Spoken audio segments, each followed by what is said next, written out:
Are you ready to learn printed circuit board design? I've been designing PCBs for 30 years, and I'm going to share my secrets with you. The next best practice in this pillar would be FPGA PCB optimization. The problem: FPGA design methodology is inefficient in its ability to optimize FPGA pinout configurations.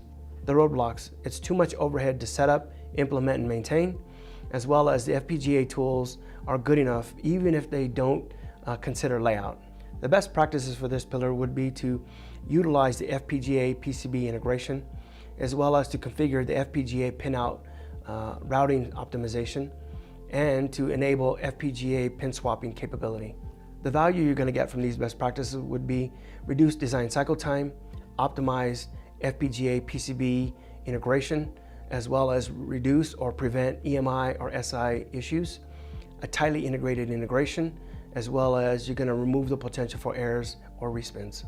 Now let's take a look at an example of FPGA PCB optimization. When using an FPGA in a design, bridging the gap between the FPGA and PCB domains is crucial for optimizing the FPGA I/O within the context of the board. Using the FPGA PCB co-design functionality of Expedition, groups of signals can be created easily to manage the complexity of high pin count FPGAs and accelerate the pin assignment process. These groups can be treated as separate HDL entities within the tool and can be created manually or extracted from an HDL file. During the component placement and orientation on the board, floor planning using the FPGA PCB co-design can be done before and during the PCB layout process. Users can also make FPGA pin assignment changes to optimize routing. Early on, this can result in fewer netline crossovers.